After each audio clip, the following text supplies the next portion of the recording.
Hello and welcome back to Eat Sleep Game. My name is Luke and this is episode 17 of the Eat Sleep Game podcast. I'm amazingly somehow remembering that now. Weirdly. Yeah, well, I think I started labelling them up properly. Oh no, I haven't. No, that's a lie. Oh, I don't even remember what. Oh no. Wait, did you label that? No, you weren't.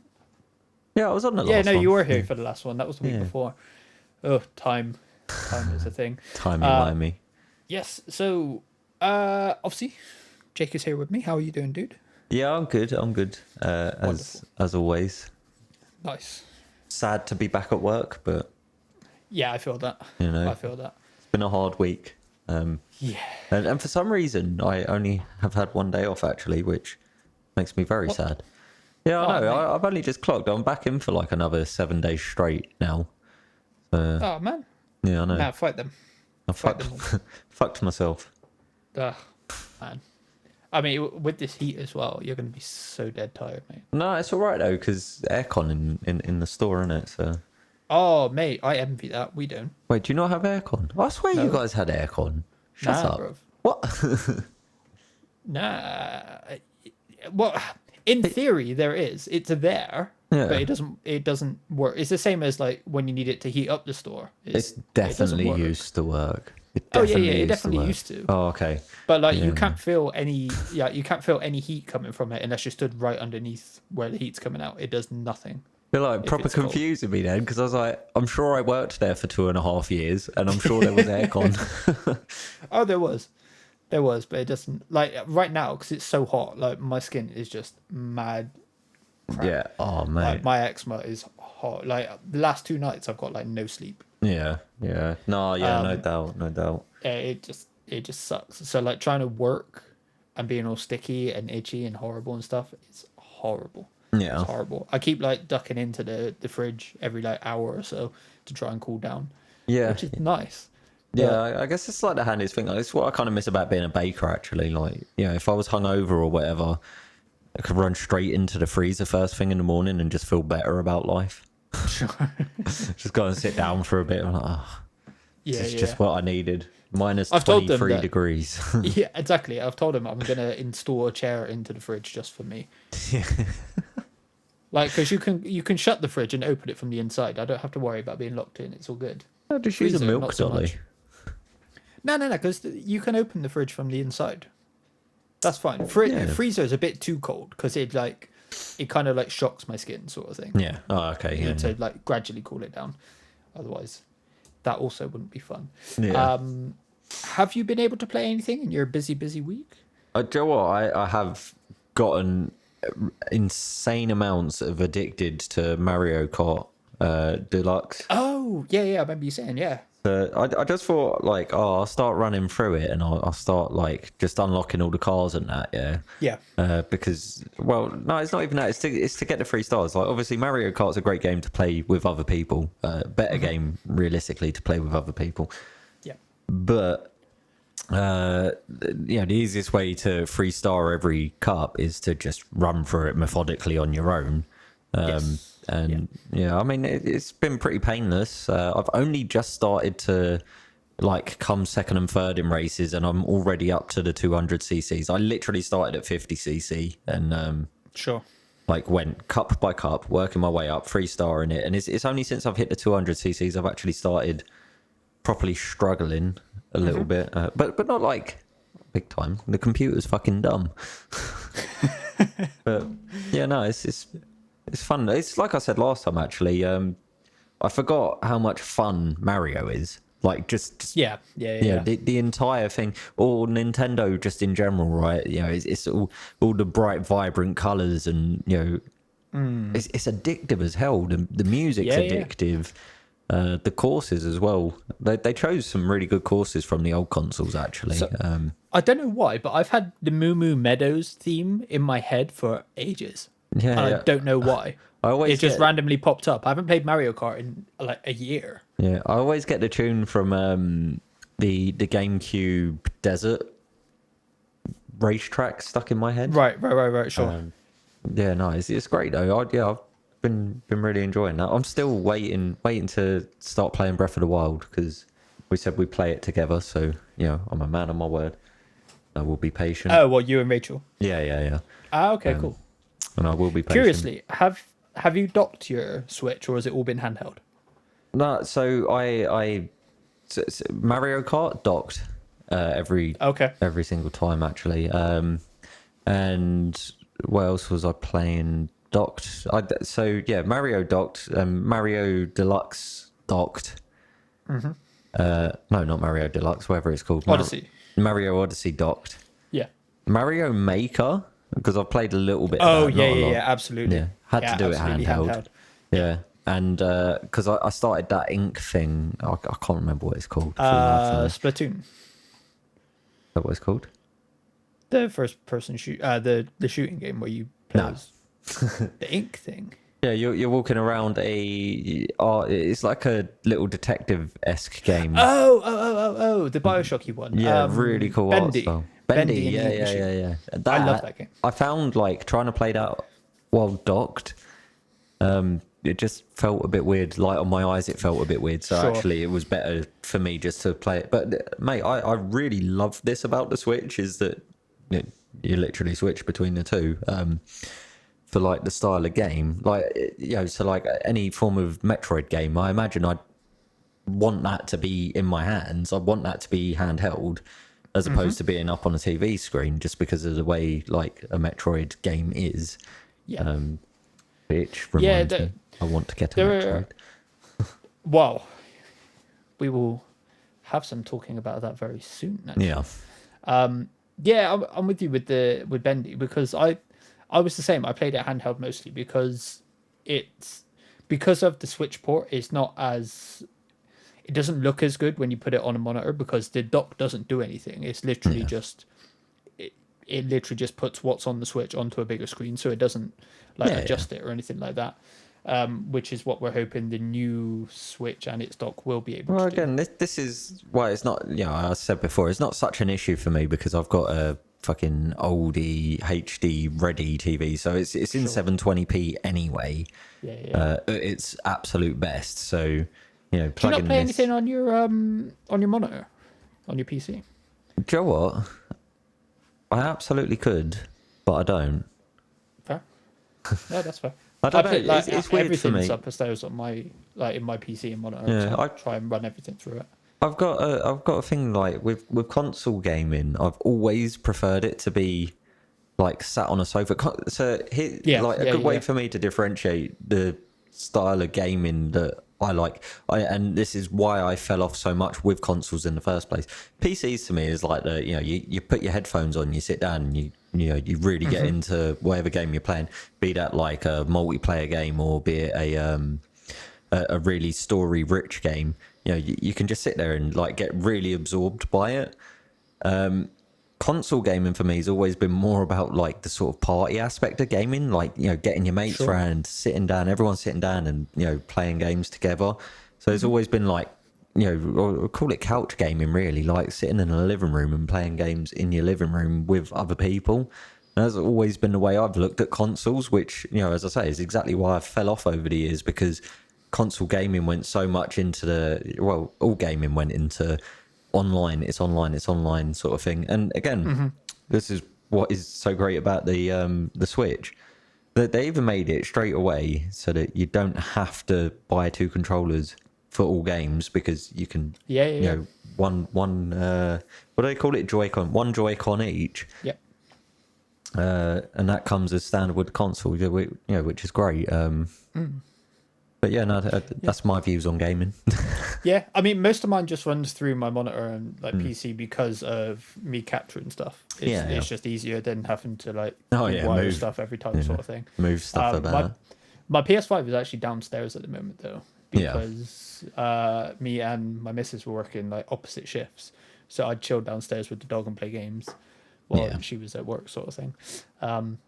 But no, fair. I've been playing, and I wrapped up Ratchet and Clank Rift Apart yesterday, because we did a review discussion. Oh, you finished it already? Yeah. It's not a long game. Yeah. It's not a long game. It's only like 10 hours, 12 hours. Oh, okay. It's a Ratchet and Clank game. That makes sense. Yeah. so we did a review discussion. Me and Sean, who was on the show a couple of weeks ago, did a review discussion over on Game for All. And it's great. Like I really enjoy it. I love the Ratchet and Clank series. I adore the original trilogy. I'm a bit patchy up until 2016 and now Rift Apart, just because I didn't have a PS3 until late on, so I didn't play many of the other games, but I want to. Yeah. But no, it is great. My issues with it stem from my worry of only getting one a generation and those come in early and it kind of being, look at what this console can do, rather than being a full game in itself sort of thing. Right, okay. So it's kind of just become like a gimmicky character for Sony as opposed to kind of an actual game series. It's kind of, we've got this game, but we need to wrap these elements, we need to show off what this can do sort of thing, instead of just making the game for the game, it feels like. Yeah. Because outside of the main story and a couple of like odd side quests here and there isn't a lot, and that it doesn't feel like the originals did. There was a lot of so my example of this were like in the originals, they were a bit more Metroidvania, so you have to progress somewhere, get say like rail boots or magnet boots or something like that before you can come back to X planet and do a different part of that planet sort of thing. And planet.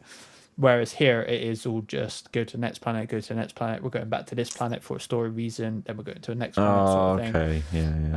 Yeah, because there was a lot of bonus stuff in the original games, wasn't there? It's like, you could go back to a planet and explore it if you wanted to, just to get like another upgrade for your ship or something. That so you didn't need it. But no, that's another one. You can't upgrade ships or your armor or stuff like that. You can unlock armor. Yeah, but it's not like upgrading like you used to. You can still upgrade your weapons and stuff like that, but it feels a bit more limited. I loved upgrading the ship.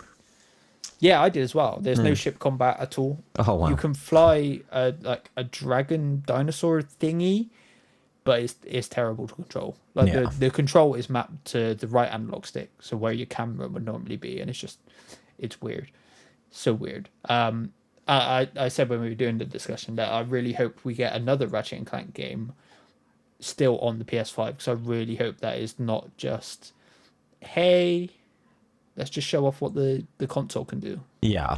Because I want more for this series than that. Like, it is a great game in its own right, but it is held back a bit by, we need to show these things off sort of thing, which is a bit of a shame. Yeah. Unless that's just, I mean, they've made a great game out of it still. So like Insomniac are absolutely killing it.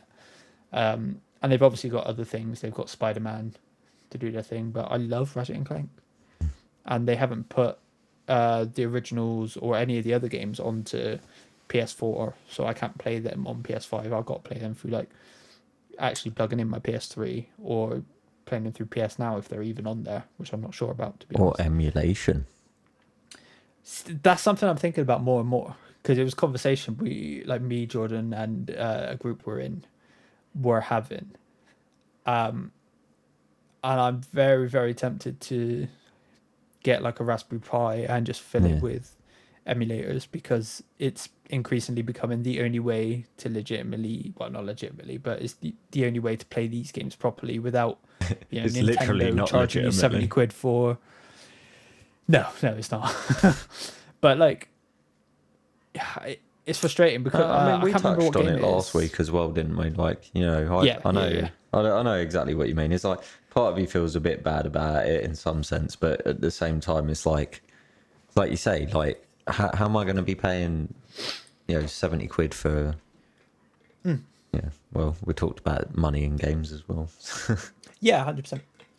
And if they're not going to use PlayStation Now to put, I'm obviously not saying all games, because that would be impossible. There's no way they can get every single game that's ever been on PlayStation 2, PlayStation 3 onto a service.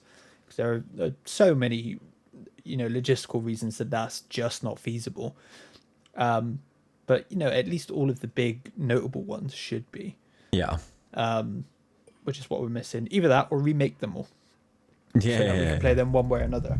Otherwise, just accept that emulators are a thing, accept the secondhand market is a thing, instead of just bitching about it all the time. Yeah. Like, just move on. But on that note, E3 happened this past week, and we are going to run through what we didn't. I didn't actually watch all of the conferences. So there was a Capcom one, which was apparently terrible. And I meant to watch it, but I never got around to it. So that's whatever. We're going to go through the main ones. We're going to go through the Game Fest, which was Jeff Keighley's thing. We're going to go through Xbox. Ubisoft had one, which was a little bit before. I don't know if that was technically... Yeah, no, it was actually part of E3. Nintendo had one, and Square had one. They're the main ones that I saw. That we are going to run through. We're just going to pick out the bits that stood out for us for good or bad reasons.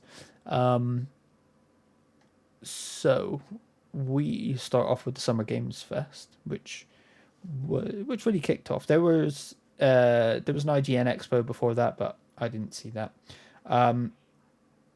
And it was one of those where there was some cool stuff in there. The new Borderlands spin-off looked quite cool. Wonderlands, which is going to be focused on Tiny Tina. That looked quite cool. I'm not much of a Borderlands guy. I've only played the first one a bit and didn't think that was great. But Tiny Tina's Wonderland looks pretty cool. I might give it a try. And I've heard good things about Borderlands 3, so that might be one I'll give a try. I never liked anything Borderlands. I couldn't get on board with the art style, couldn't get on board with the play style. It's always a bit boring for me. So yeah, I mean the first one has got like very little story to note. You just walk up to a guy, read some text, and then go to the next place. It's it's not one for me generally. We got Death Stranding director's cut. We got a trailer for that, which the trailer itself was really weird because it didn't tell you what the director's cut was. It doesn't tell you if there's more content or anything like that. It was kind of an odd... So people have looked into it a bit deeper, and they think it's potentially Kojima making peace with Metal Gear and putting it away. Did you see this trailer at all, Jake? No, not at all. But cool, that's probably because... I've not heard anything good about Death Stranding, so... So, essentially, it's Norman Reedus' character in this, like, base. It looks like a warehouse, essentially. Yeah. And, like, he's looking around, and there's a bunch of, like, armed people that he's got to sneak around. And he notices this box. So he pulls this box off. A bunch of oranges drop out, which is a Metal Gear reference. Yeah. He puts the box on the ground, gets in the box, and he's fiddling around with, like, ways he could potentially use it to sneak around, and eventually he gets out of the box and just puts it back on the shelf and leaves it there and then walks off. Right. Some have said there's actual Metal Gear music used in this, but I haven't gone back to listen to it to verify if that's true or not, or seen if that's been verified. Yeah. Well, but that could just be hype fest, though. I mean, obviously, potentially. I don't know. So when we were watching it live, Jordan thought it was maybe that the director's cut was going to make Death Stranding more like Metal Gear, but I don't think so. I mean, that would be pretty sick. I'm sort of like watching the trailer a little bit now, and it kind of does look like it a little bit. It does, but it's weird because that would be a huge change from what Death Stranding actually is, and that would just be a different game. That wouldn't be Death Stranding anymore. That would be a good thing. That would be a different game, potentially. Yeah. But I think there is some credence in the, this. It's weird because now I've heard, I think it was Colin Moriarty from Last Stand Media and Sacred Symbols and that, who thought this like that's it was kind of a Kojima putting Metal Gear on the shelf and leaving it behind. Yeah. Because there is countless rumors and countless speculation and countless leaks about Metal Gear remake happening and him not being attached to it in any way, or a new Metal Gear happening and him not being attached to it anyway, and that probably being a PlayStation exclusive. And if actual Metal Gear music was used in that trailer, it would have had to be agreed by Konami. So if that's true, there's a link between PlayStation and Konami again. Yeah. I don't know if any of that's true. Yeah. But I like the idea that it is. I like the idea that Kojima's not going to work on Metal Gear again if PlayStation do get hands on it. Because I think he should just leave it. He's wanted to leave it behind for a very long time. Yeah, exactly. If PlayStation do, get exclusive rights to make Metal Gear games, Kojima should be nothing to do with it, I think. Just let other people play around with it and do what they want to in that world. I'd move on completely from like any of the story they were telling. I'd go a completely different, like maybe at most keep it in the same universe, so everything that happened with Snake happened. But as confusing as all of Metal Gear is, I do feel like they did round everything off in Metal Gear Solid 4 fairly well. Yeah. It's fucking confusing and convoluted, but like the Snake story is kind of done. And they did close it off, and Yeah, I mean, that's the thing. He didn't even want to make 4. He wanted to be done with 3. He wanted to leave it ambiguous because it's more fun not knowing. It's more fun speculating and stuff like that. And that's why 4 got a bit midichlorian and got a bit, it was all nanomachines. Nonsense. So just leave it behind. I think leave it all behind, leave Snake behind, start new. Acknowledge it, have references to what happened and stuff like that. But there are other stories you can tell in that world. Yeah. The entire world is not, it doesn't revolve around Snake. The life and times of Ocelot. Oh, man.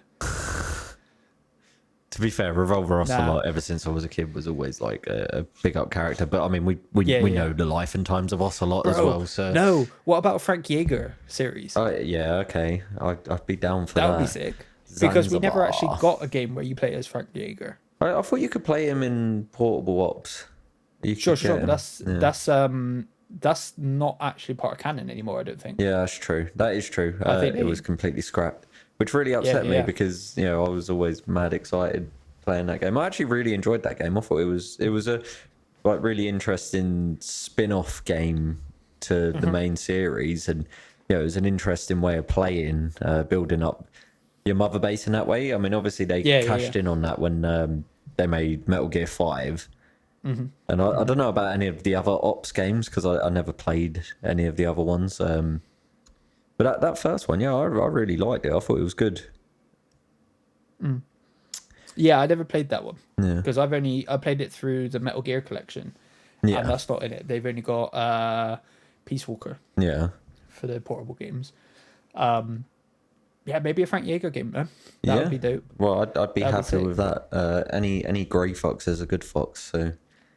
Yeah, that makes it sound like I'm chasing old men. Just a little bit. Moving on from that, what else did we get? We got some Call of Duty stuff. Meh.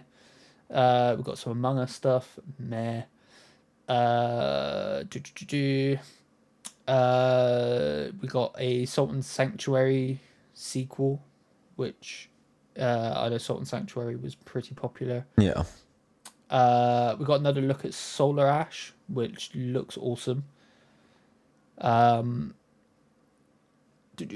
We got 2 Point Campus, which is the follow up to 2 Point Hospital, which I'm very excited for. I love 2 Point Hospital. Mate, I've been meaning to play that game. I actually bought it not long after it released because I thought it looked so like just interesting, quirky, fun. Like the old the old sim games that you used to get, like not the Sims. It's made by the same people. Oh, is it? Yeah. What am I thinking of? Damn, what were they called? Theme Hospital. Yeah.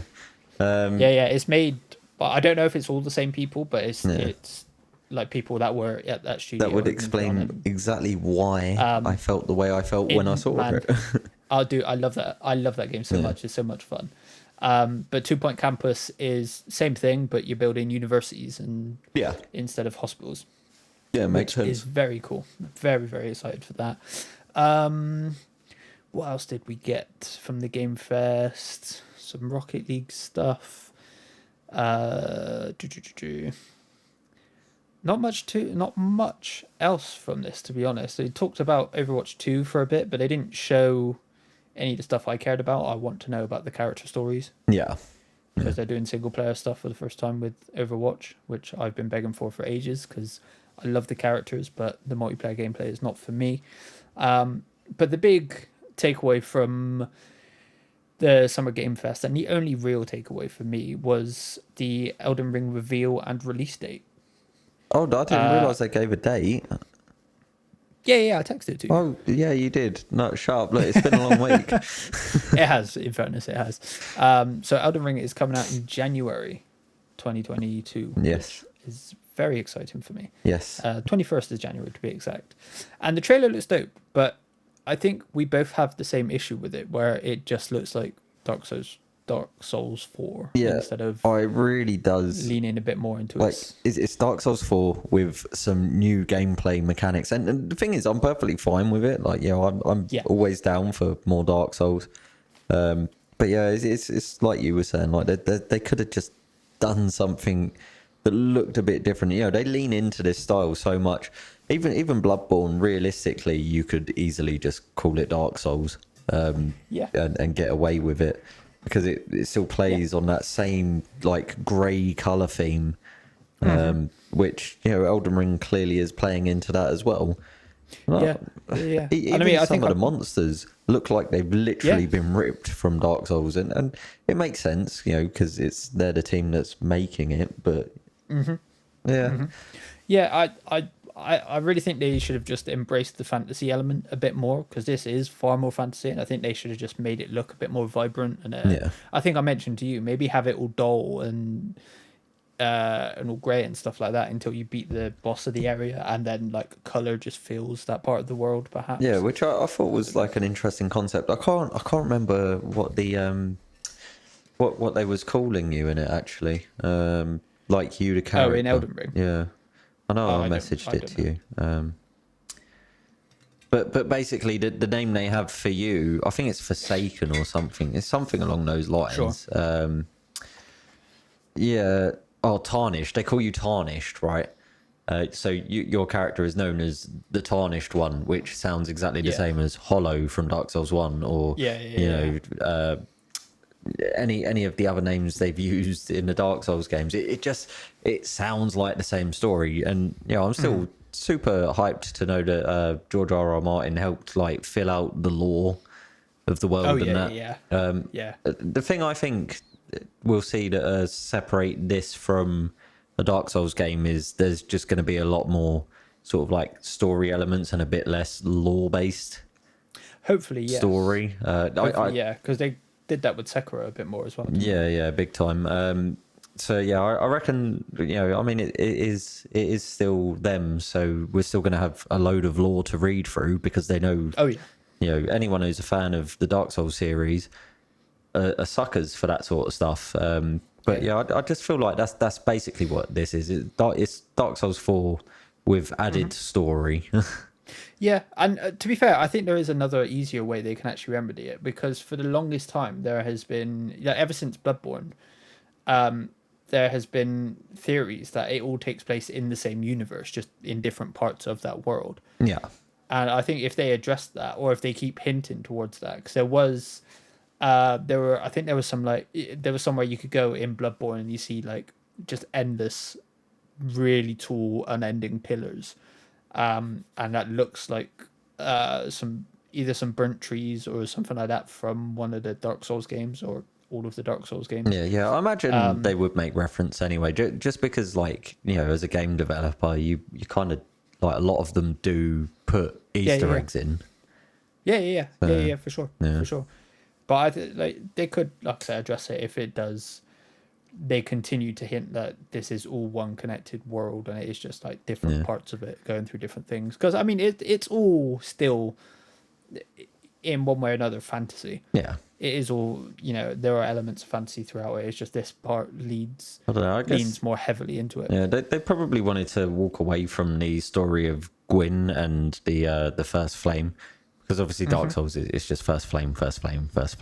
Yeah, and that's all that it ever really comes back to for all three games. I guess they probably did just want to walk away from that story and not keep delivering that same bit of lore over and over again and try to be creative about it. For sure. I'm super hyped. I think it looks great. Everything being said, I'm insanely hyped for this game. In fact, I think it's pretty much the only game that's coming out that I'm like I really want to play. Yeah, same. Because like God of War's, next year, but we don't actually know when next year. This one has a release date. That release date could change, of course. Oh yeah. But we'll see. That is currently the game I'm looking forward to most. Even though I have not finished a single Souls game. Not finished a single one. Madness. I aim to change that. So yeah, there wasn't a huge amount. I thought the Summer Games Fest was a decent show. It still feels like Keely's trying to find his feet because this is only the second one he's done, and it was very different from the first. And it was a lot better than the first one as well. They did a couple of like interviews in between like the game reveals, which felt a little bit out of place, but they were some good ones. Like Giancarlo for Far Cry 6 was an interesting one, but I think they could have kind of just been like, oh, I'm tuning in later for this rather than squeezing it in awkwardly. Yeah. After that, there were a couple of other shows, but I didn't tune in for those. We had the Ubisoft show, which again was fine.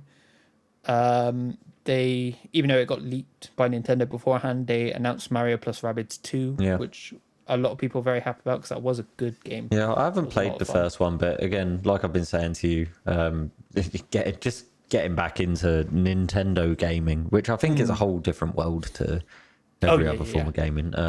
It is. Yeah, I was I don't know, just nostalgia happy seeing more Mario. I was never Rabbids anyway, so I don't really, whatever. No. But yeah, anything Mario. Always happy to play another Mario game. Yeah, 100%. They had Rocksmith Plus, which I'm actually kind of interested in, because it's a subscription service thing now instead of you have to buy a game. Oh, okay. Well, that's cool. And I have a ukulele. I don't have a guitar. Yeah.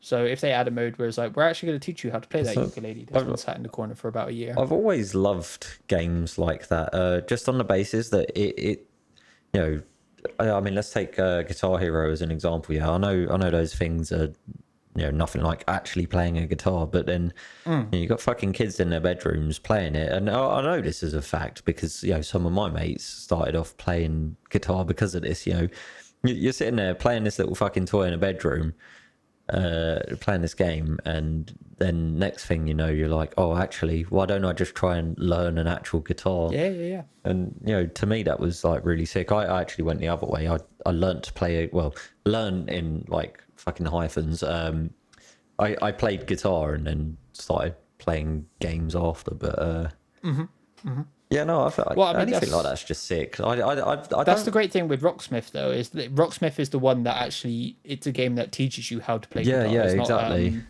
and that is as interesting and fun and, popular as Rock Band and stuff like that were in their time. They are kind of dead now. Oh, yeah. Whereas Rocksmith is still, you put something into it, you're going to get a lot out of it, sort of thing. No, yeah, so if they add a ukulele to it, I'm all in. I think that's great. Doing it as a subscription service also makes sense.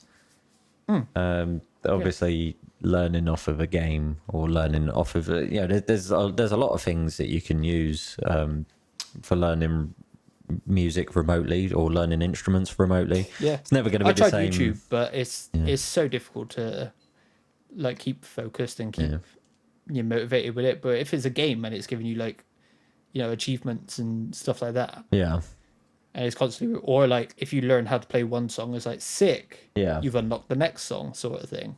What I was going to say was it's never going to be the same as like sitting down with an actual person and learning. Not that I ever did that, but you know what I mean, like it's such a good like stepping stone.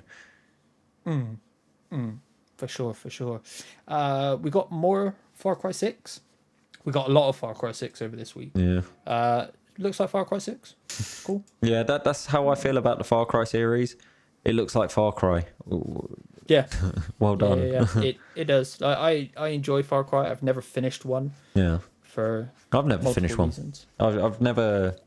I stopped playing them very early on actually, because I quite liked Far Cry 1. I started playing late, so I started at 4. Yeah. I started at 4. They've done this season pass content where it's not 100% clear if they are just story DLCs, but it's where you play as previous villains. So you can play as Voss from Far Cry 3, Pagan Min from 4, and Joseph Seed from 5. Yeah. But I'm not sure. It looks like they flipped the game. So the main character from those games is actually the villain, and then you play as the villain. Yeah. So I'm not quite sure how that's actually going to turn out. But again, we'll see on that one. It could be an interesting thing. Yeah. But it kind of also dampens the actor for Voss from Far Cry 3 teased that he was doing some new stuff, and a lot of people were like, oh, maybe the kid in Far Cry 6 is a young version of that character. But now that seems unlikely. It seems like it was just this extra stuff that they're doing, which is kind of disappointing in a way. Like, Voss is their most iconic villain, and I think going back to him at some point would be sensible. Yeah. Even though, what happened to him.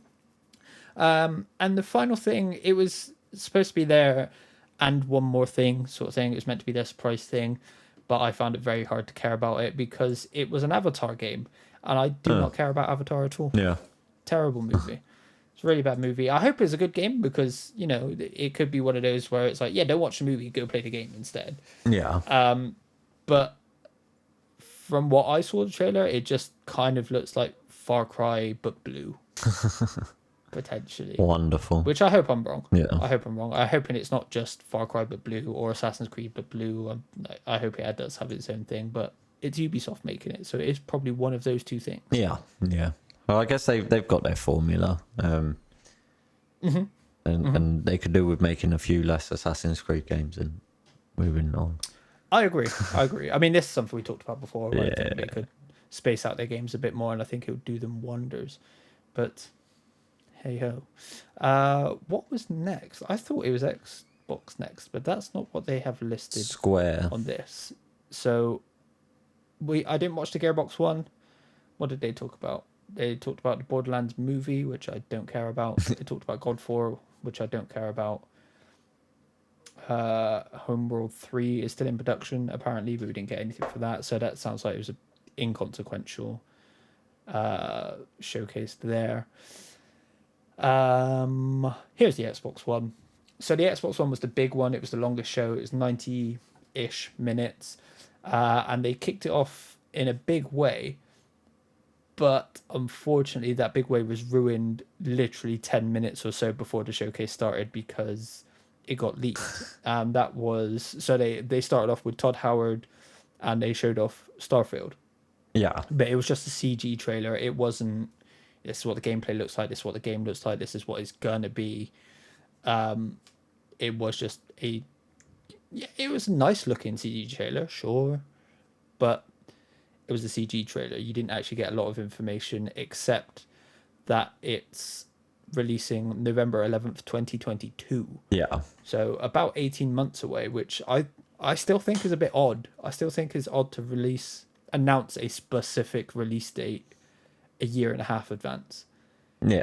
Especially in the world we live in currently. I feel like that could change. That could even drop into 2023, potentially. I mean, I'd say it's probably definitely going to change. I would imagine so. And I mean, to be fair, it could change either way. It could be brought forward as well if they finish up. Yeah, exactly. That's the point. Like, that's so far away.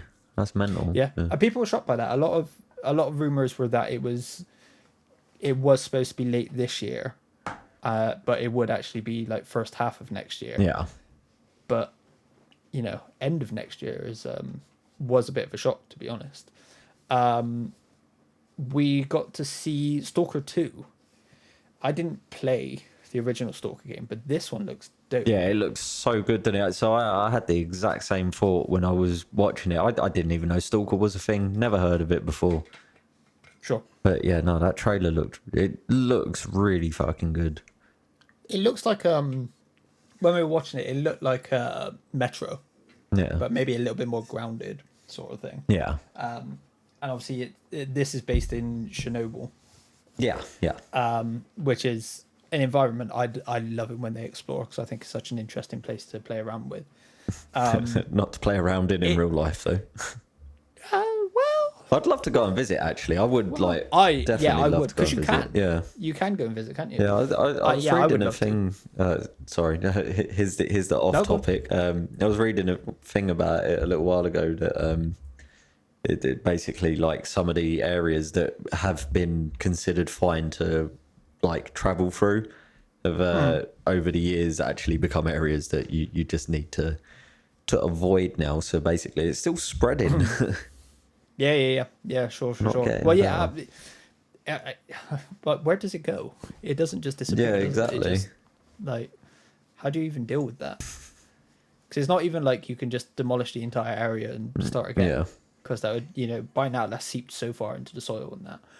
Madness. But no, this looked dope. The cutscene bits looked really cool, but the gameplay bits looked incredible. Yeah. They looked so cool. I'm very, very interested in this game. It's not announced for Game Pass, which is a bit of a shame. But it looked very, very cool. We got another look at Back for Blood, which has been confirmed for October 12th. Oh, nice. And that is also going to Game Pass. Yeah. Which is dope, because this is one of the very few multiplayer games I've actually got an interest in. So it being on Game Pass is awesome. Yeah, no, that's cool. Another reason to get Game Pass one day. 100%. They showed a CG trailer for Contraband, which is supposed to be a new co-op open world game. I guess in a similar vein to... what was that game called? Can't remember what the game's called. Another Ubisoft game that was really, really popular. Yeah. That I can't remember the name off the top of my head. It's by Avalanche, but it was just CG. So we don't really know too much about this one. Yeah. And then this one coming up, as soon as it popped up, I was like, ooh, one for Jake. So Sea of Thieves announces a Pirates of the Caribbean expansion. Absolutely. Which looked really cool. And I was like, I wonder if you'll be into that. Did you see this? I didn't actually. I don't know how I managed to miss that. But my mate messaged me oddly about Sea of Thieves before E3. It was... oh, no, wait. Maybe this is linked to it. No, yeah, this was on the 13th. He messaged me about it saying Davy Jones is currently in Sea of Thieves with like the latest updates. So, the fact that this is what I love, right? Sea of Thieves was a fucking pile of shit when it first come out.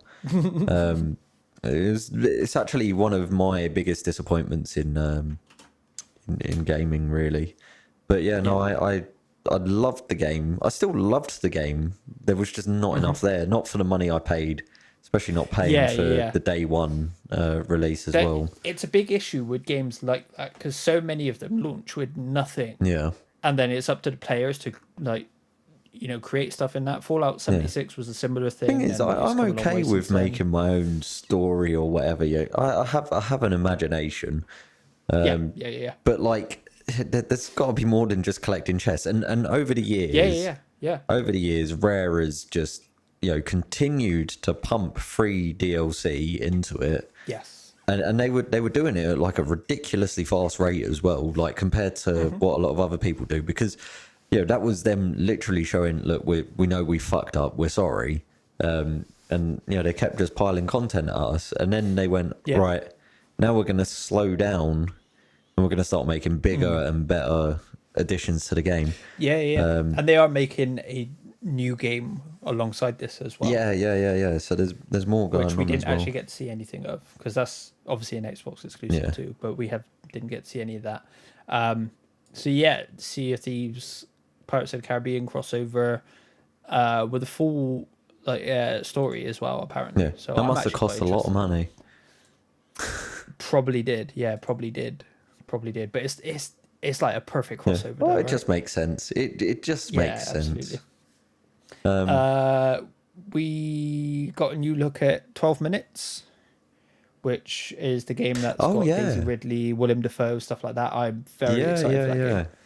I know very little about it, but it's just it just looks cool. So much. I mean, anything that says Willem Dafoe on it, I'm already sold for. 100%. Yeah, 100%. That's coming out August 19th, and that'll be on Game Pass. Oh, nice. So this show was framed as the Bethesda Xbox show, but really this is a Game Pass show. This is everything that's going to be coming to Game Pass. Yeah. Sort of thing. It was less about Xbox and their teams and Bethesda and their teams, because actual full-on Xbox stuff and actual full-on Bethesda stuff is all a long way away. Yeah. And there was quite a few conspicuous absences, like Hellblade. We didn't see any of that. Even though they've just said they're not actually in full production on that game yet. Oh, they can't be. The amount of mocapping for that game, absolutely. Yeah. They've said they're trying to make a full, like, really cool gameplay slice before they actually get into the weeds of it. So that game is a while away still, which is something I've been saying for ages, but people don't believe Makes me sad, but also happy. It's one of those things. Yeah, to a degree. I'm still a bit worried about it, because a small team getting a lot of money and expanding really quickly can and has had multiple issues in the past. So I'll keep my fingers crossed for them, because I hope that's a good game. We've got another look at Psychonauts 2, which is confirmed for August 25th. Kind of interested in that, just because I've got interest in playing the first one, which I picked up recently. And it's one of those fun, quirky games that I hope doesn't die out. But yeah, not a huge amount to be said about that one. There was some Fallout 76 stuff, which, fine. What else did we get? Cool. So we got a new look at Halo Infinite, and it was utterly underwhelming. Of course, because Halo. Utterly underwhelming. So full disclosure, I'm not one for the online stuff. Yeah. So, if you like the look of the online stuff, more power to you. Fantastic. I'm really happy for you guys. And they focused quite a lot on that. They did. It was in-game, and it was all very scripted. In-game engine, sorry. So you got a look at. They kind of showed off the multiplayer, but none of it was first person. It was all cameras on character models and stuff like that. It was really weird. But I saw people getting really excited, and I'm like, I don't quite get how you could be really excited when they haven't actually shown you what it's going to be like. Yeah. It's all very scripted, and it's all very put together. It's not like they're playing a game, they've captured it, and this is what it actually looks like, sort of thing. Which is a big issue with Xbox. Most of the stuff we saw on the Xbox show, and overall, was CG. It was scripted. It wasn't true reflection of what that game's actually going to look like, sort of thing, which is disappointing, because you can't really go on a CG trailer to decide if you're going to buy a game, because it tells you nothing about it. Yeah. We got a little cutscene for the story, which kind of sets it up as Cortana was meant to be deleted, and she hasn't been, and now you, as Master Chief, and this new AI that's going to be your companion, are going to go find her, I think, maybe. But that was it. We didn't get any other kind of look into the story. Yeah. Which still leads me to believe that while Halo Infinite may launch this year, I think it would just be the multiplayer stuff. Yeah. Because multiplayer is going to be free to play, and then if you're buying the game, that's where you get the campaign and stuff like that. So I still think the multiplayer will come out this year.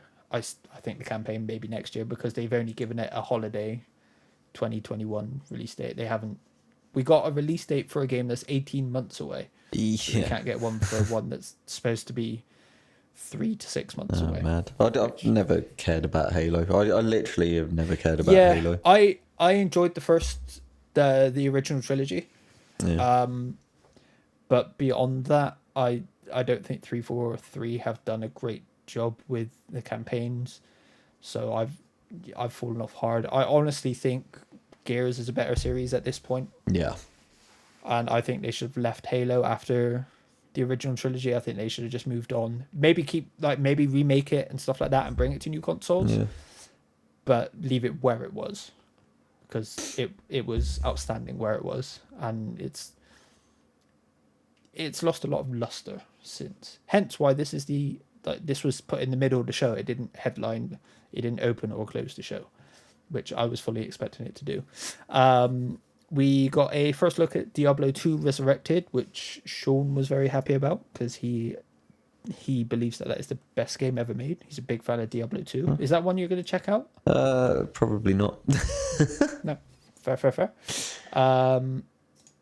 They announced Slime Rancher 2, which was cool. Oh, actually, here's one for you, Jake. A Plague Tale Requiem. Yeah, big hype on that. To your... Well, actually, no, I was a little bit... Man, I love the first Plague Tale game. Yeah. If you've... I mean, have you played it? I haven't yet, no. You really need to fucking play it, man. Like, honestly, I cannot sing that game's praises enough. Like, it maybe a little bit slow start. No, it's not even slow starting, actually. I completely take that back. it pretty much gets straight into it, and it's just great. Everything about it is great. And it ended like, it was a good ending. It was a really good game. So, yeah. Why are you disappointed? I'm not disappointed. Worried, I guess. Okay. Sure. I'm kind of like I guess it's kind of where I am with Hellblade. Yeah. I'm worried about that sequel being like what it actually going to be. But no, I mean, I'm super hyped. It still looked sick. The art style still looked really awesome. So we did a live stream of this on Game for All, and we were watching it live, and that was a shame because the Plague Tale trailer and just the Plague Tale trailer absolutely tanked.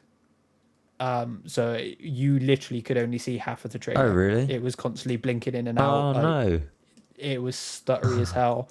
I thought it was my connection because I was just like I was using my new PC like properly for the first time. Yeah.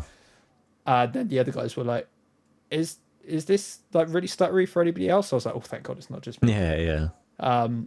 It like the little bit I could see looked sick. It looked dope, but on the actual live stream, it was absolutely fun, I really hope that they continue, like the music in that game and the sound they used in the first game.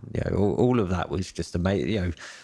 There's a bit in the first game where you're walking over like a sea of dead bodies on a battlefield, and bearing in mind you're playing as two children, one child helping an even younger child, and you're walking over all these. It's just visually.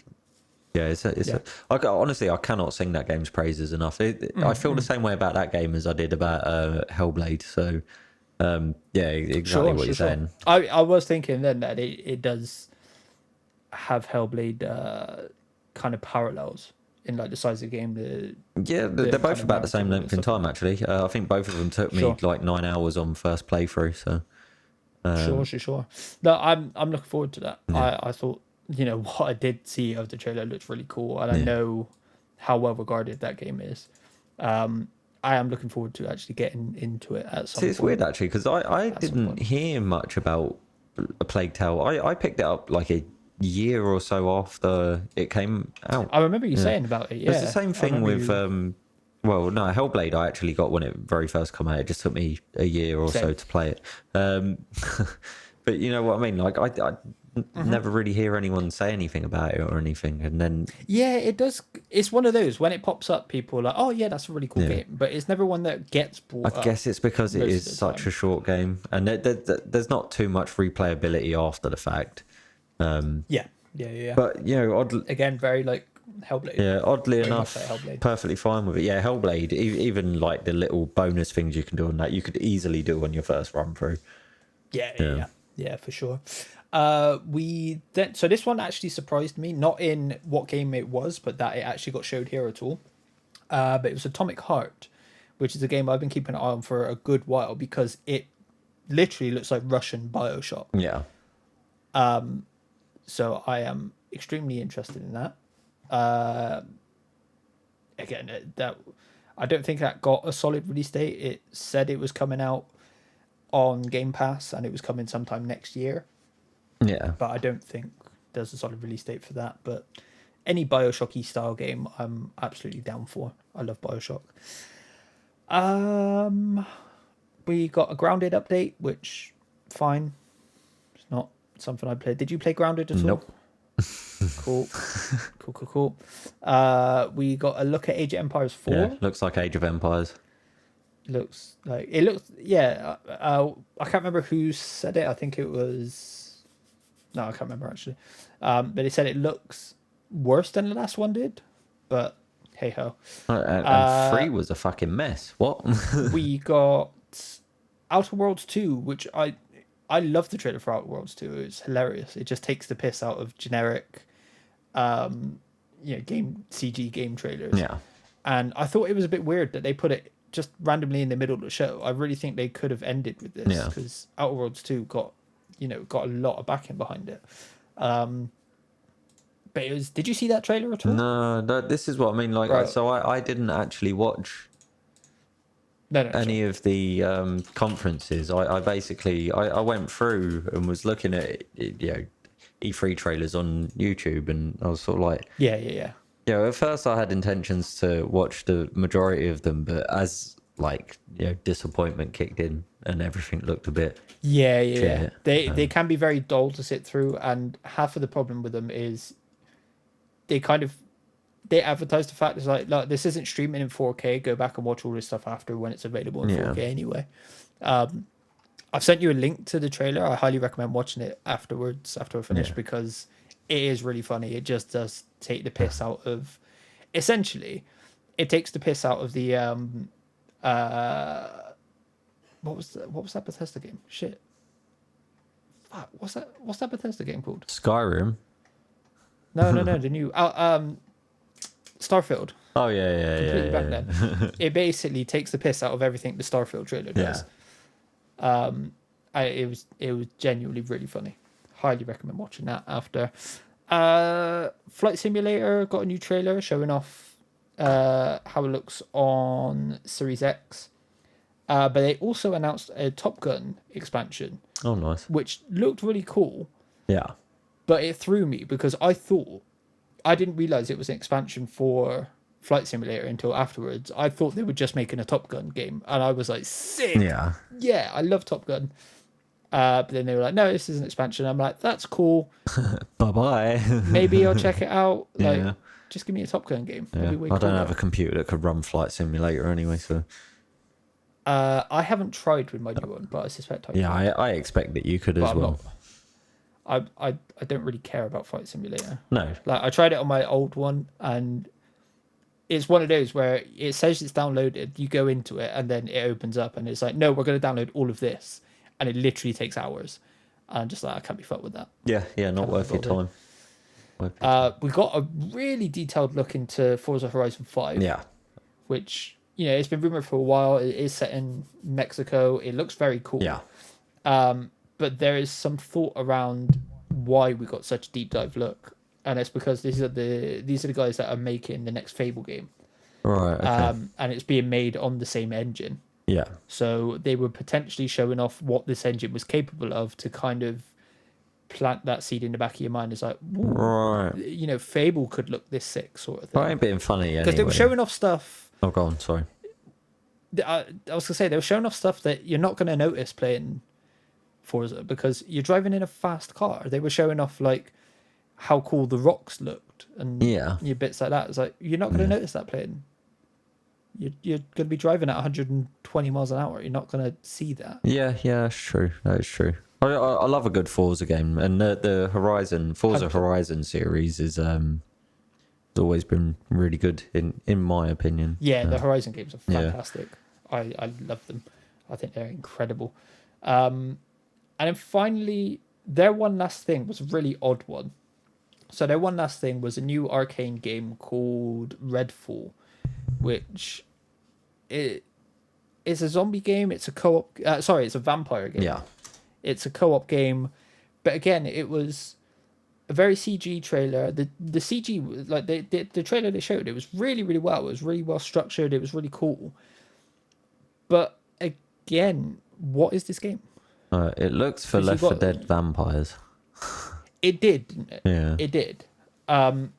I really thought it was a weird one to be like, oh yeah, and there's one more thing. There's this game that you've never heard of by, a team that is very good. Yeah. But it's a brand new game that doesn't have any hype around it. It's really weird. I really think if they swapped the positions of this and the Outer Worlds, it would have been perfect, because the Outer Worlds is a known quantity and people are excited for more of that. I thought it was really, really odd to put the brand new Redfall game there, because like Redfall's been something that's people have been aware of that name for a while, because it came out in like a licensing thing ages ago, and people thought that was something to do with Elder Scrolls because of Daggerfall. Yeah. Oh yeah. I remember that, actually. I do remember that. Yeah. Yeah. But yeah, it's nothing to do with it. It's just a new. At least it's not zombies. Yeah. And like, in fairness, the trailer did look very cool, but it's a brand new game that we don't really know anything about, because they didn't show us anything really. They showed us a cool trailer. Like, this could be like Dead Island again, where the trailer was really cool, but the game is nothing. My disappointment for Dead Island. Let's just not. I'm not talking about it. They did it. I think they did the same with the sequel as well. I think the sequel had a really. Well, they couldn't fucking fool me twice. No chance. No, I don't blame you. So yeah, the Xbox One. The Xbox One was very good, but it lacked a punch. It lacked that. For me, and I said it on the live stream, I think the Xbox presentation really summed up Game Pass for me, because Game Pass is fantastic, do not get me wrong, but it lacks that killer app. It lacks that this is why you need to be coming here sort of thing. This is why don't buy this here, even though you can get it cheap over on Steam or on PlayStation or wherever. CD keys. Do not buy it. Exactly. Please sponsor us. Don't go and get it over on CD keys. Come to Game Pass and get it. They don't have that killer app yet, and I don't doubt that killer app is coming, but they don't have that quite yet. So after that, we had, straight after, pretty much, it was like a half an hour jump between the two, we had Square Enix, and they kicked off with my most surprising trailer, the announcement that surprised me the most, because they came straight out with Guardians of the Galaxy. Mate, I thought it looked all right.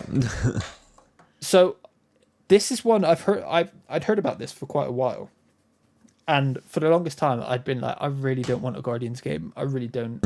I just don't. I don't. But this trailer actually surprised me. One, that it was there. One, that they showed it at all out of nowhere. It wasn't something that got leaked or anything like that I'm aware of. And two, I actually really liked the look of it. Yeah. Because it looked like Avengers, but it looked like the Avengers I actually wanted. It's single player focused. It's humorous. Granted, they weren't. It's not the funniest. It's not the best written. But it looks like the Avengers game we were all thinking we were gonna get. Yeah. Because going back to it, the Avengers game, the single player stuff is good. It's just all the other stuff surrounding it. It just isn't. Oh, I never played it. So having a game. Oh, I wouldn't bother. Don't worry, I won't. Good, you've saved yourself a lot of disappointment time. It just looks like it's going to be that more focused single player stuff that we wanted. There's going to, in my mind, looking at it, it looked like it was going to be like a mini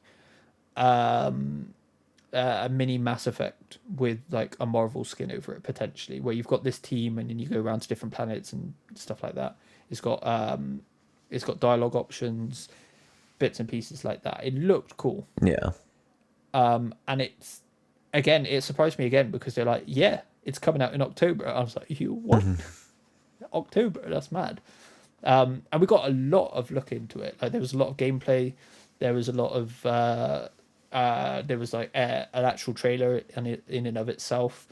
We got to look at some of the branching dialogue trees, and we got a good look into it. Yeah. However, that was kind of it, because afterwards, Square decided that they were just going to keep stinging people. So they announced that Final Fantasy 1 to 6 were all going to be re-released in a pixel remaster collection, which got people excited until they said it was only coming to Steam and mobile, which I don't have a problem with because I'm a PC gamer primarily. Yeah. So I'm more than happy they're coming to Steam. But console gamers are like, what the fuck? Why can't I play these? I don't want to play them on mobile. Yeah. Which tickled me a little bit because I'm like, well, I play on PC. It's not a problem for me. But it is also a bit of a... So people are talking about if they bring it to Xbox and PlayStation, it's the last time they can release those games because PS4 is playable through PS5 and Xbox is playable forever, sort of thing. Yeah. So they won't necessarily be able to re-release those games again. So they're just holding back on them, potentially. Don't know, but... Yeah, I guess that would make some level of sense. Yeah, exactly. We got more of a look into the Avengers, which, again, cool. We got another look at Babylon's Fall, which... Meh. Yeah. I love Platinum Games, but I have no interest in this at all. Yeah, I'm on the same page. And then we got another look at Life is Strange Remastered Collection, which, cool. I didn't need another look at this game. And they kind of used it to bounce off of the back of it and announce it for the Switch, which, again, very cool. I think it'll do well on the Switch. And then finally, something we talked about, 2 weeks ago, maybe a week ago, was that it had leaked that Final Fantasy was getting a Team Ninja game, which, the guys that make Neo, which is like a Souls-like. And we got a trailer for it, and it looks bland as hell. It looks really boring. It looks really dull. It looks, I think you said, Jake, it looks kind of like a really boring version of Devil May Cry. Which is really boring in the first place. Yeah, I was super underwhelmed. It looked like crap, and and I only watched it very briefly just before we started. Actually, like very briefly. I played it in 2 times speed, which might be why it looked a bit Devil May Cry. No, it looks terrible. Okay. No, I was just reassessing what I'd watched. Actually, I was like, the fight attack movements are so quick, but to me, either way, it still didn't really like scream Souls-like to me. No. It's really bizarre because it doesn't look Final Fantasy. It doesn't look Souls-like. Yeah. It's a really weird looking game. It doesn't look all that good, to be honest. I don't get why. I don't even know how much lore-wise it's going to be. Yeah. Final Fantasy has got a huge amount of lore that you can play around with. I don't get why this isn't literally just you've taken a Final Fantasy game and switched out the combat mechanics. This looks like it's the other way around, that they've pulled Final Fantasy into their like dark and grim worlds, and it just doesn't suit it. It doesn't look good at all. Again, like it doesn't look anything like Neo looked really good. Did you play Neo? Yeah. I've played the first one. It was a really good game. But again, like they could have made this game without putting the Final Fantasy tag on it. I know we spoke about this like pretty in depth last time anyway, but it was just unnecessary, It doesn't need the Final Fantasy tag, and this is part of my problem with what's wrong with making a new IP. Just make a new fucking IP. Yeah. I'm okay with it. If it looks good, then we'll play it. 100%, because like it's not something that Square have in their repertoire. Like Team Ninja, who have they worked with? Who published Neo? Was it Square? I don't know if it was Square. No, Koei Tecmo. So it was Tecmo. It's weird. It just feels like they've tried to be a bit safe with. They're not sure if their audience likes this style of game. Yeah. So they've been like, well, put Final Fantasy of it because it's the biggest franchise, one of, if not. But yeah, it just looks modeled. It doesn't look any good. Get rid of the Final Fantasy part and just have it called Stranger Paradise. Yeah. And make it its own game. Make it look really cool. But this, it just looks really bland. It doesn't look anything like Final Fantasy. Doesn't really look anything like Neo or a Souls inspired. Yeah. It just looks boring. Yeah. Just as planned, unfortunately.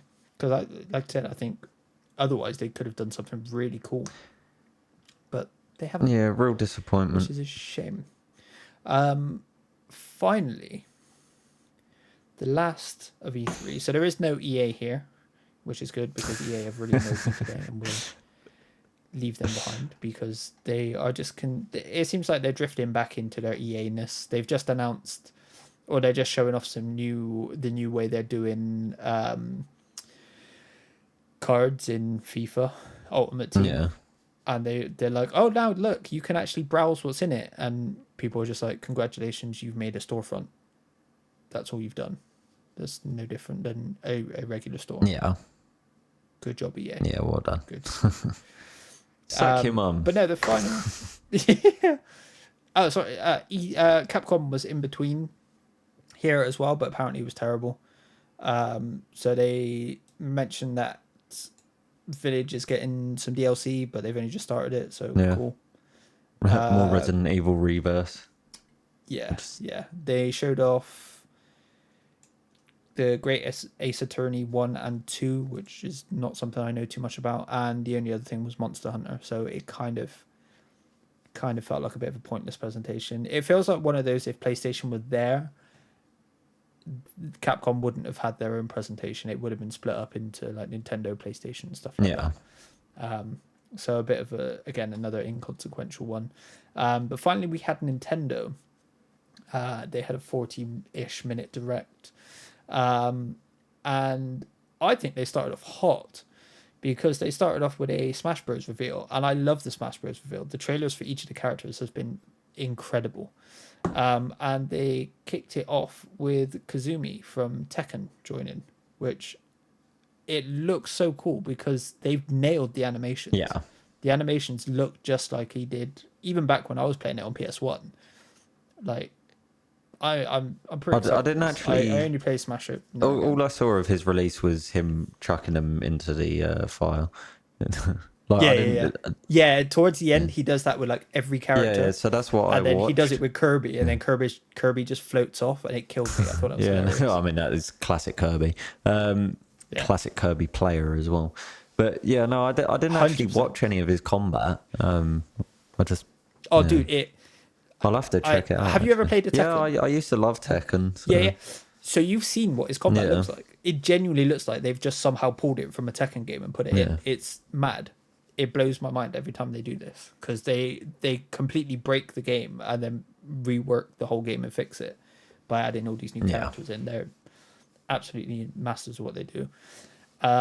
We then got the Life is Strange announcement for it coming to Nintendo, which again, cool. Super Monkey Ball Banana Mania actually got me quite excited because that's a collection of I don't know how many Super Monkey Ball games. Never played any of them. But I used to love playing Super Monkey Ball, and my missus loves them. So I'm trying to convince her because O2 texted me earlier and they're like, "Hey, you can get a Switch Lite for like £15 a month," and I'm like, "Ooh, very tempting." So I'm trying to sway her onto that, so then she can use her own Switch to play this game, and then we could like play against each other. Or something. That looks a lot of fun. We got Mario Party Superstars. Yeah, love a good Mario Party game. Nothing not to love. 100%. And you can play it online, which should be a lot of fun. Yeah. Should be a lot of fun.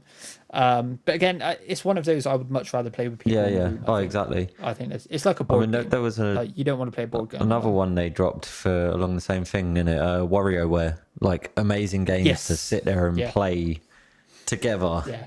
Oh man, I love in particular. I've always loved Wario. But as soon as his character was introduced, I was like, yeah, this guy's sick. Evil Mario, love him. I mean, screw like Waluigi. Stop talking about Waluigi. Wario, man. Wario is the WarioWare though. We'll skip ahead. We'll skip ahead and talk about WarioWare because when they started teasing this, and you just hear him start talking, I was like, fuck yeah, Wario. Exactly. I was so excited. I've always loved the WarioWare games. Like the one on Wii was just so addictively, like Mario Party has this you want to punch your friends in the face feeling, but WarioWare kind of, I don't know what it was about it. It never made me as angry with other people when they were doing better than me. I think I just enjoyed it a bit more. I think it's not like a long drawn out process. It's not like Monopoly. Yeah, I guess that's it. It's like a bunch of instant mini games. Like you win one, you move on. I'm very excited for this. I can't wait. I know, so it launches in September, and bro, we're just gonna have to get everybody around and have a fuck off. Yeah. With it. Oh yeah, big time. Like, that'd be fun. That'd be so much fun. So earlier we talked about a Metroid game, and you wanted to play a Metroid game. Well, after about 20 years or so, Nintendo have finally announced Metroid Dread. Yes. Which is they even tagged it as Metroid 5. Oh. And it's a 2D platformer actual. Yeah. Before they actually release, so it flashes up with Metroid. Before they put Dread underneath, it says Metroid 5, and then it fades out and they call it Dread instead. I'm very excited for this. I think I played the first Metroid, and that was about it. I haven't heard great things about the switch to the first person perspective. Yeah, but I mean, some of it was okay, but majority no. The 2D platformer Metroid is that is Metroid. I mean, I've fallen in love with Metroidvanias in the last couple of years, and like clues in the name, they're called Metroidvanias for a reason. They're like it was founded upon this and Castlevania. So if Castlevania could just come back in 2D Metroidvania form now, that would also be. I'll tell you what though, I was a little upset with the way the suit looks. Yeah, me too. I'm not a big fan of the suit. No, I can't even say that I get it. It looks so good though. Yeah, just to get into it, the trailer itself looked really good. Gameplay looks exactly what I want. The mechanics in it, like the little stealth mechanic that they showed off, and I mean it looks exactly what I want from a Metroid game. But why did they fuck the suit? I'm looking at it now because it's like the thumbnail for this video that is on the IGN website. So it looks a bit like, I don't like this. It looks a bit like the anti-Venom suit, which I thought was kind of cool. Suits Venom, but why you got to take my orange away, really man? Bizarre. Orange is one of my favorite colors as well. They've really fucked me. I mean, on this one, I can't remember if they take all of the orange away, but on this one I'm looking at, it looks like from the chest to the head is the orange. Yeah, so what I'm assuming is you're gonna pick up some suit that it's gonna be an additional thing that you need for some form of a reason. And you've still got your original suit underneath. It could very well be a Venom-esque thing, actually, looking at it, because it looks. Does it look a little alive? I don't know. Hard to say. No, it doesn't, does it? Metroid Dread suit. I mean, it's weird because, like I said, it's still got the orange, but it's just literally like chest and head. Everything else is the white and blue. It's not a great look, but it's not the end of the world for me. But I do get it. I'm not a big fan of the suit. Yeah. Oh no, it's definitely not the end of the world. I like the orange. It was just like such a iconic and unique look. Like no one else does that. It's like taking Master Chief out of his Spartan armor and putting him in some other random armor. Yeah. Which it's just it just feels weird to me. I mean, I'm definitely. I think as far as it goes, again, this is a game I will definitely be picking up and playing. Same. Yeah, I'm really looking forward to this. That's October 8th as well. So that's not that far away. We're getting more out of Nintendo that's coming this year than I think anyone else. Why did they deliver such a shit fucking show themselves? They was like, oh, let's wait for E3 and then we'll show some decent stuff. Yeah, I don't know. I think it just speaks to how E3 has regressed in its importance. Yeah. Really. Because there wasn't... other than the last thing on this, and other than, I don't know, Guardians of the Galaxy, which was less a shock that, you know, it was a big reveal. It was more that, oh, this is here and this is what it looks like. It actually looks good. Yeah. And Elden Ring, there wasn't really, you know, you didn't have your big talking points. Yeah. And some of that could be because PlayStation wasn't there, and they're the ones that tend to supply that. They tend to give you the God of War, the Last of Us 2s, you know, stuff of that ilk that does leave people. It's the water cooler thing. It's you go into work the next morning, it's like, oh, dude, did you see this? Yeah. Sort of thing. Or like, I'd immediately text you and be like, oh, did you see this? Like I did with Elden Ring. Yeah. No one really had that. You know, we got a lot of updates. So like Mario Golf Super Rush, we got another update for, which cool. It's not one I'm going to pick up because I've got Everybody's Golf on my PS5. I could play that in VR if I wanted to. So I'll give that one a pass. Monster Hunter Stories 2, they showed off more. After that, we got the WarioWare launch, which is September 10th. Very much looking forward to that. And then we got Shin Megami Tensei 5, which would have been something I was interested in, except it looks like a worse version of just Persona 5 to me, because there's a lot of the same enemies, there's a lot of the same enemy designs. It just looks like it's in a different location, so I think it's probably what I'm going to skip, unfortunately. What I might not skip though is Danganronpa Decadence, which is all three of the Danganronpa games being put onto Switch. Oh, okay. Kind of like they're games I've never played, but I've always been interested in actually playing them. I mean, I think because I know one of my mates was like really into it. It's very like you have to be into anime to get into it. I think it was an anime series as well, wasn't it? There was a series. It was either a series or it was a manga. Yeah. I'm not sure which one. But I've watched a bunch of people like play some of it, and I'm like, man, I'm getting into this. I'm going to stop watching it. And, like, I'll play it at some point. I just never got around to it. But this might be the way. Yeah.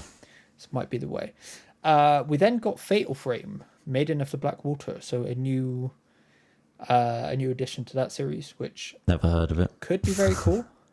So Fatal Frame is a horror game where you don't have any weapons and stuff like that. You have to take pictures of like the ghosts and stuff like that are coming at you. Interesting. To like kind of capture them, I think. Yeah. And it you know, they do fun stuff playing around with that, because like these things will like dive at you at the last minute, and you got to like keep your composure to take a good enough photo of them to capture them. That sounds very kind of like scary Pokemon snaps. Yeah. That's what I was gonna say. Well, I wasn't gonna say exactly that, but you know, like. We got a remaster of the first two Advance War games. Yeah. Which I thought were quite cool. I'm quite interested in that, except for they're going to be full price. That's a no. Goes back to the exactly. It goes back to the thing we were talking about earlier. Why when emulators are a thing, am I going to pay 50, 60, 70 pounds for a 30-year-old game that's just being re-released? Granted that, you know, they have touched up the visuals and stuff like that. It does look cool, but it shouldn't be a full price game. Yeah, understandable. They then talked about a bunch of games. So they talked about Guardians of the Galaxy, and I was like, how is that going to run on Switch? But it's the cloud version, so it's streamed. Okay. They talked about 2 Point Campus, which cool. Yeah. Dragon Ball Z Kakarot. Yeah. Shit game. Cool. It's actually well, it's not a shit game. It's just not a good game. Like, it's playable if you feel like running back through. I'd say it's better than rewatching the anime. Oh, okay. Bit of shit. So that's piqued my interest because that's something I've wanted to do for a while. I was going to watch. What's the one where they cut bits out to make it? Oh, the abridged. What did they call that? Not the abridged. Yeah, what did they call that? I don't know. I really can't remember what they called it. But that was like the only ones you can buy on. Yeah. So that's what I was looking at. But if playing that's better than actually sitting through and watching it. Well, yeah. No, it is. It definitely is. It definitely is. I mean, I'm more interested in playing it now. I think it's on Game Pass. Yeah, it's worth a play. It's so repetitive. I mean, it's a Dragon Ball game that they haven't been properly good in a good while. Fighters, I was going to say Fighters has been. I still love that game. I think if you like fighting games, the thing is, it's actually a fighting game that I would say, not to go on about it for too long, but it's a fighting game I would say that anyone could get into. I'd say it's very beginner friendly, but it's also there for the advanced fighters as well, the people that are like properly into fighting games, and I bounce somewhere in the middle of those two things. If I get into it for a little bit and I start playing it like a little bit consistently, I start getting pretty okay again. But I just don't play it consistently enough. So fair. Yeah, I dabbled with it a little bit, I think. But no, it was enjoyable. Tony Hawk's Pro Skater 1 and 2 is going to be on Switch, which I think is a pretty perfect place for it. Yeah, probably better than playing it on PC, actually. I mean, I did get them on PC. Yeah, I'm thinking that's... No, I haven't. I did. That's probably where I'm going to pick it up. Yeah, oh, you did? Of course I did. I couldn't help myself. Fair. I was going to, but I never got round to it. And I was just like, clearly I don't care that much. I pre-ordered it. Yeah, I pre-ordered it. Mate, I'm such a sucker for Tony Hawk's games. Sure. That's a lie. I used to be. Yeah, I used to be, and the fact that they was re-releasing two of the originals. Anyway, they just oddly it weren't that much fun to play back through. So you saved yourself a bit of money. So Jordan loves it. Jordan's a big fan of it because he's the same. He was a huge fan of the series. I think my problem is I fell more into the Tony Hawk's Underground realm. Hell yeah. Those were great. I would love a remake of Underground. Or Underground 2, the Jackass one. That was a great game. It was dumb. Yeah. So dumb. I mean, I still preferred the first Underground game, but the second one was just so dumb. I mean, just do the same and amalgamate the two. Exactly. So, it'd be fun. And then to end off, we got a bit of a Zelda blowout. We started disappointingly. They talked about Hyrule Warriors Age of Calamity getting its first lot of DLC, and then there was a kind of roadmap for the other two bits that were coming out. They also talked about Skyward Sword again, which I still don't care about because I've got it on GameCube, and I don't want to pay 50-60 quid for Skyward Sword again. We saw nothing in a Switch Pro, which I thought was a bit bizarre because of all of the the plethora of rumors and leaks and stuff like that came out the week before, or saying that the Switch Pro would be announced the week before, and so many people were like, no, it's definitely going to be, and then we still haven't seen anything of it. Yeah, they did instead announce a new Game & Watch with with Legend of Zelda. So that has, I think it was the first 3 or 4 games on it. And I'm a sucker for this sort of stuff. I love Mr. Game & Watches. They are great. So I've got the Mario one that they launched last year for the 35th anniversary, where you can play Super Mario 1 and 2. Yeah. And it's got like a traditional Game & Watch game on it. So this one they announced it's got, I think it was 4 games. So 3 Legend of Zelda games and then a Legend of Zelda style Game & Watch game. And I've absolutely already paid for it. Yeah, done. I've already bought it. Nice. It's already done. Like, that's already money that's gone. Which is fine because it can sit there next to my other one and I can happily stupidly grin. I like Game & Watch consoles, so I don't. Me too. I don't blame you. Me too. It's one of those where, like, if you ever got like a young kid comes around, like my missus got a young nephew, and eventually when he comes around here, when he's a bit older, he's like, "Oh, can I play on Bear?" And I'm like, "No, but you can play on this," sort of thing. It's a good handy thing. And I fully sat there for a good couple of hours and just played on it when I first got it. It's a fun little thing. I love it. But then Eiji Numa was on stage, and I was like, "Oh, don't do this! Don't do this again! Don't put the Zelda guy in front of me and not talk about Breath of the Wild." And then literally he's he uttered the words Breath of the Wild 2, and my phone threw across the front room. Absolutely through. I was like, no, you're not telling me you're gonna actually talk about it. And then we got a trailer. We actually got a trailer for Breath of the Wild 2, and I watched it like 10 times. I was sat there, I was like, bro, it's real. They're actually doing it. And we got a release window. It's coming next year, apparently. And I'm like, I don't care if it doesn't actually come next year. There's progress been made. It's tangible progress. I thought it looked incredible. I'm so excited for it. They've added verticality, so you're going to be up in the air a lot more. And I sent this to my brother, and he was like, it looks the same as Breath of the Wild. I'm like, I don't care. Of course it looks the same as Breath of the Wild, but it's different. Yeah, exactly. I was like, it does, but it also doesn't, because, it's newer and there's more stuff. So I didn't watch it. Fair. Fair. It was a conscious choice not to watch it, just based on the fact that I've still not played the first one. And now I know that's a good point. fully well that it would give me nothing from the first game. Yeah, I wouldn't say it. Of course it wouldn't. It's Zelda anyway. I know what happens in a Zelda story. Yeah.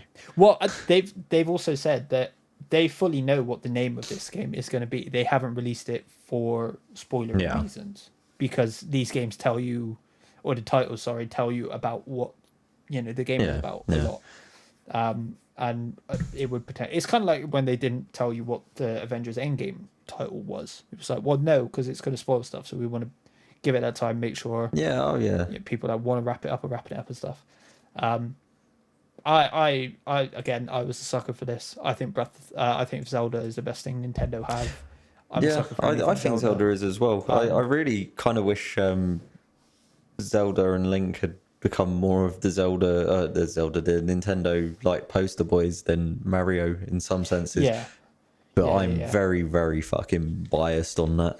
It's the first game I ever remember playing. Or in fact, I don't even know if I remember playing it. All I know is the first game that I ever owned was Ocarina of Time on the Nintendo 64. Sure. So. It's one of the earliest games I remember playing, along with Mario for that. Yeah, so I didn't have Mario games. I had Ocarina of Time I had GoldenEye. They were the first two games I ever had. Fair. Because I loved James Bond when I was a kid, which is why that's what they got me. Fair. Awesome. I'm super excited for this. I cannot put into words how excited, because it took me so long to actually get into Breath of the Wild. It took me a good year, but when I actually got in and it clicked, I put like hundreds of hours into it. I really can't wait for you to start it and tell me how you get on, because some like Zelda fans just bounced off of it because it was too different. Even though my thing is I also like open world games, and I'm here for it. So bro, yeah. It genuinely, it's one of the best open worlds ever made, because it does so much interesting stuff in the way that it uses the open world. It's fantastic. I cannot wait for you to play it, and we'll get you to just fully tangent about it when you 100%. The day that I've started playing about it, I'm sure everyone's gonna know. So. Well, that's it. But with like your schedule and how busy you are and how long that game can be, because you could beat it in 20 minutes potentially. Yeah, I did hear that. You can literally go straight to the castle and fight Ganon like straight away if you want to, but it's not advised because you're not. You haven't got enough hearts. You haven't got enough weapons. And also, I don't want to. I want. No, I want exactly. to see everything. There are so many cool side stories. Like there's the one that sticks out to me is the one where you could build a village. It's fantastic. It's so cool. It's so good. I kind of have an itch to play it again, but I also don't want to play it again because I want to just leave it where it was. Yeah. Sort of thing. Because it's a big game. It's not like you could just be like, I'll play this for the weekend and I'm done. It's a big game. But overall, I think this E3 is summed up a lot by what wasn't there. We didn't see a lot of the big hitters that are coming in the next 6 months or so, or the next year or so. We didn't see anything Cyberpunk. I was fully expecting them to be like, here's DLC, here's this and that, but I think it was very good. Yeah, I think they want people to forget about them. Go away for a bit. 100%. They did announce some Netflix stuff. Yeah, I saw that. That confused me. Yeah, me too. Because it's like a Netflix live event. It's weird. It's not even like. I have love for Netflix, whatever. I guess, but fuck off. Yeah, they did I think Netflix did a weird event thing, and it just sucked. From some of the reactions I've seen, it was bizarre, really bizarre. But there was a lot of cool stuff shown, but it was just severely lacking in what made E3 in previous years, where it was, this big thing got announced, this huge talking point, or multiple talking points. We didn't really get one. Yeah. I guess the thing is, until the very end, which was, an actual look at Breath of the Wild 2. Elden Ring came right at the beginning as well. Yeah. It's a lot of cool stuff, but nothing that blew me away. I think E3 used to be about showing each other up and over the years, because everyone's just like, well, I'll just go off and do my own thing now anyway. Absolutely. Yeah, it's just kind of died a little. Yeah. And I really think not having E3 last year, doing something like this last year, really hurt them, because it did make people sit up and go, well, no, I can do my own thing, actually. Like, PlayStation aren't doing it. Nintendo have always done their own thing. They've only come back into E3 in the last few years. Yeah. EA haven't done their thing at all. Their thing's coming in like a month. So I do still think we are going to continue to see the decline of E3. I think, like you said, more people will go out and do their own thing. I think Summer Game Fest might move. I don't think that will be part of E3 so much next year, potentially, but overall it was good. There was a lot of good things shown. There were a couple of pointless presentations. There was a lot of quality shown, but there just wasn't that big hitter. There wasn't that ultimate thing that you left, you needed to go and talk about, or you were hyped for this thing. There was a lot of cool stuff, but nothing breathtaking, I don't think. Which is a bit of a shame, because that's what a lot of people associate E3 with. Some people have said maybe having crowds back would change that, but I don't think so, because there just wasn't. Other people getting excited for stuff is cool, but I want to get excited. Yeah. Sort of thing. It's cool to have the crowd reaction, but that doesn't necessarily. The crowd aren't necessarily going to get excited for half of the stuff that was shown, because a lot of it, again, was just like, yeah, that's cool. There was nothing that was like, holy shit, sort of thing. And it does also just show how hard all these companies have been hit by the pandemic. Like, people are finally understanding that. Like, it is going to take some time to recover from this. Like, some analysts have said that this could take up to 5 years to actually get back to proper normalcy, just because of how long it actually takes to develop games and stuff like that. Did you have like a highlight? Was there one thing or something that stuck out to you at all? Do you know what, oddly, a game that you breezed over, just because, I mean, the obvious three actually, just based on the way we've reacted to them, being Breath of the Wild 2, Metroid, and Elden Ring.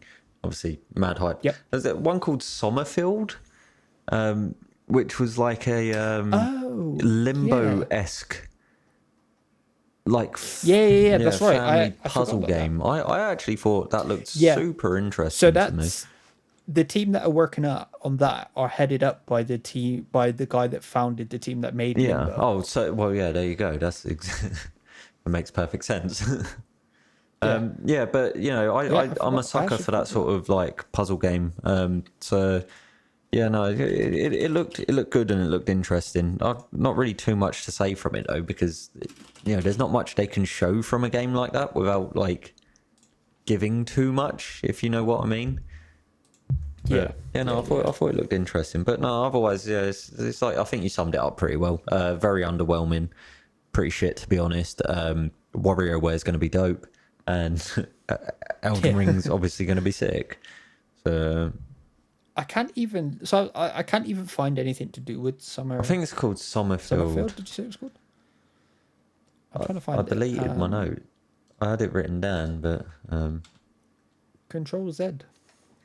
Yeah, but it's in Notepad. You can only Control Z once. I've been deleting stuff as we've been going through. Oh. Yeah. Ah, man. Oh, wait. Do you know what I could do? I could don't save and then reopen. Unless it Somerville. Somerville. Somerville.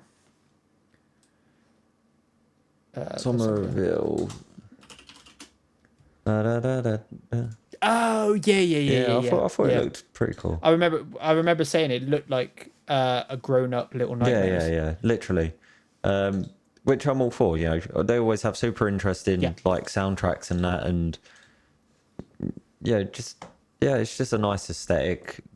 Easy to sit back and play like a little bit, and then you know, You got a little dog companion as well, which is going to die because don't kill the dog. It's going to, isn't it? But like, please don't. But yeah, no, it just looks interesting. But again, like, you know, they couldn't really show too much without giving too much away.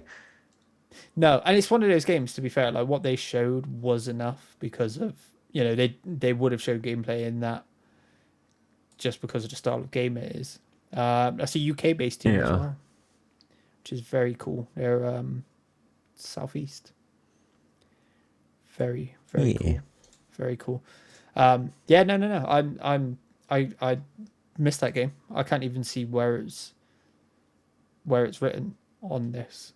But no, I'm looking forward to that too. I think that looks very cool.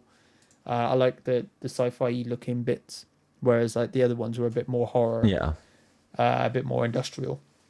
This is a bit more sci-fi looking.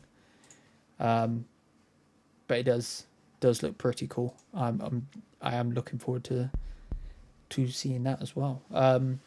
It's right there. I've literally just found it. I think that looks cool. For me, I think, like I said, the one that surprised me most was Guardians, because I wasn't expecting it to look or I thought it looked as good as it did, sort of thing.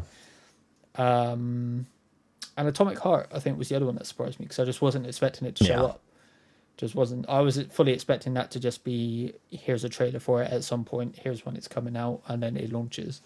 But very happy it got on the Xbox stage, because I'm very hopeful, very, very much hope that can do well, and it is a good game, because I love the BioShock style genre, and I think, you know, we're not getting a new BioShock for a bit, so, you know, spiritual successors and stuff that's inspired by BioShock, bring it all on. Bring it all on for me. But hey ho, that is all for E3 2021. What did you think? Was there anything that stood out for you? What are your overall thoughts of what you saw? There was quite a lot to get through, even though there were a lot that were quite short as well. I thought like Nintendo's was nice and short. Capcom's apparently was very short. Same with Gearbox, stuff like that. I'm sure it won't be too long until we see what PlayStation has up their sleeve. I'm sure it is just the case they don't potentially have enough to show right now, but maybe in a month or 2 or 3, they'll probably drop a showcase of their own and blow everybody away with, I don't know, God of War maybe. Even though that's coming next year now, they might still show it off. Who knows? But if you did like our discussion today, please do give us a like and leave us some nice comments. Like I said, let us know what your most anticipated game from any of these showings was. If you've got any questions, concerns, topic ideas, anything like that, do send it over to esgvids@gmail.com, and we will talk to you again next week. Thank you and goodbye. Bye-bye now.